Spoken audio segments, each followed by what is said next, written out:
पंजाब से। राधे राधे। राधे राधे महाराज जी। महाराज जी, मैं आपसे पूछना चाहता हूँ कि इंसान में इतनी मैं क्यों है? जितना अमीर बलवान इंसान है उतनी ज्यादा मैं। अज्ञान अज्ञान अज्ञान के कारण मैं है। नहीं, देखो, भगवान से बड़ा तो कोई है नहीं। अपने भक्तों की सेवा करते हुए भगवान को देखा गया।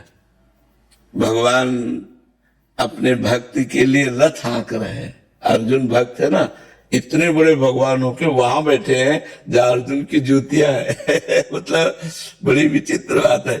एक प्रसंग सुनाते हैं हम आपको। महान का जो वास्तविक महान होता है वो कैसा होता है। एक बार भीष्म पितामह जी को बहुत कड़वे वचनों से दुर्योधन ने कहा कि आप सेनापति तो हमारे हो, लेकिन पक्ष पांडवों का लेते हो। अगर ऐसा ना होता तो 10,000 महारथियों को रोज मारते हो, एक भी पांडव नहीं मारा गया।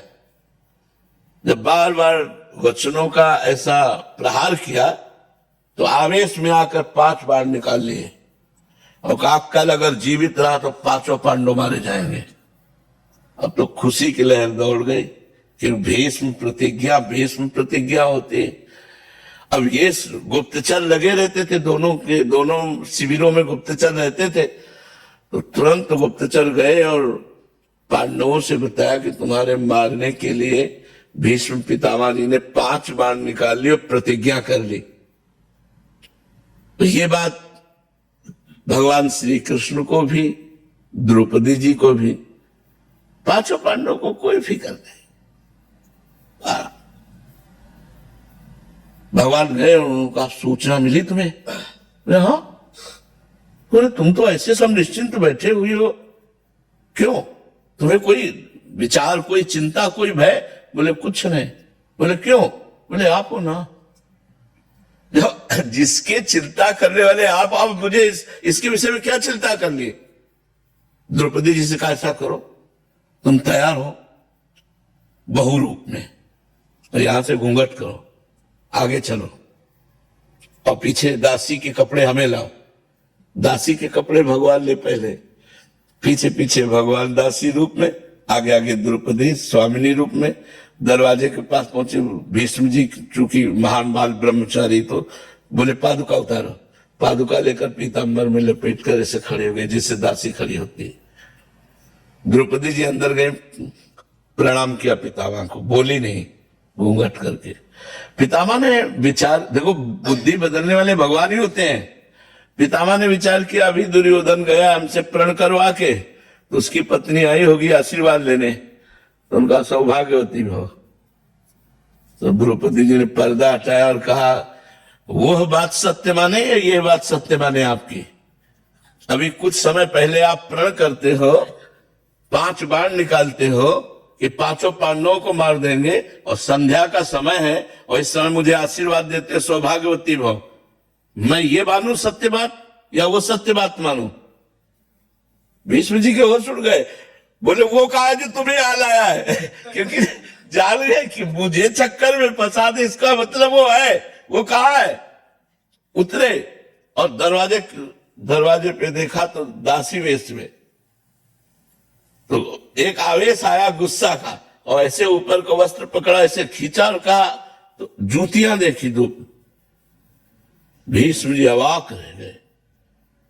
ध्येयम सदा परिभवनम भीष्ट दोहम तीर्थास्पदम शिव विरंचनुतम शरण्यम भृत्यार्थिहम प्रणत पाल भवाधिपूतम वंदे महापुरुष ते चरणारविंदम। शिव ब्रह्मादि जिनकी चरण वंदना करते, द्रौपदी की जूतियां, उनका बेटी जिसका रक्षक ये है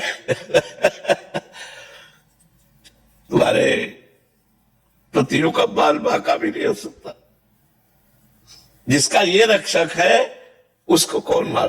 तब कहा प्रभु आपने मेरी प्रतिज्ञा टलवाई, और आप जब महाभारत का संग्राम प्रारंभ होने वाला था तो आपने प्रण लिया था मैं अस्त्र नहीं गाऊंगा, कल मैं आपका प्रण तोड़ूंगा।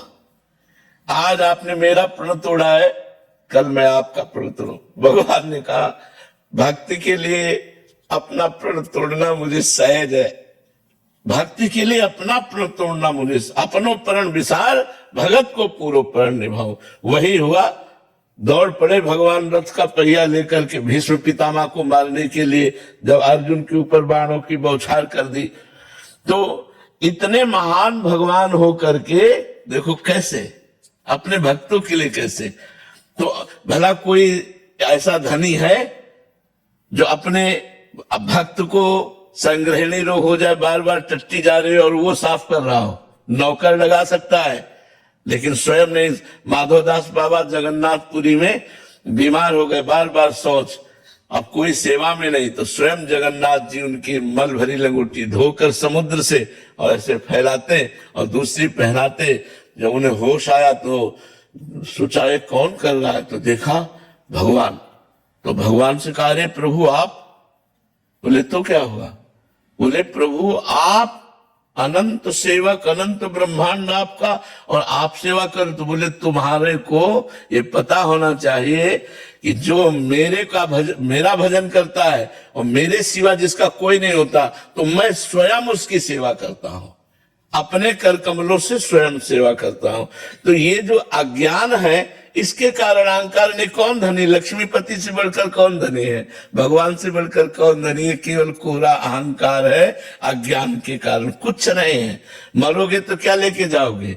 और धन है तो शराब पी रहे हो, मांस खा रहे हो, व्यभिचार कर रहे हो, अहंकार और हिंसा करा रहे हो। इसका दुर्गति जो नरक में भोगनी पड़ेगी, उसका तुम्हें ज्ञान नहीं है। और अगर धन है तो साधु सेवा कर रहे हो, गौशाला खुलवा रहे हो, अस्पताल खुलवा रहे हो, दूसरों को सुख दे रहे हो, और स्वयं कोई नशा नहीं कर रहे। अब यही तुम्हारा स्वर्ग आदि जाने का काम बन जाएगा, यही तुम्हारे अच्छे लोगों की गति हो जाएगी। तो अज्ञान के कारण लोग अहंकार धारण कर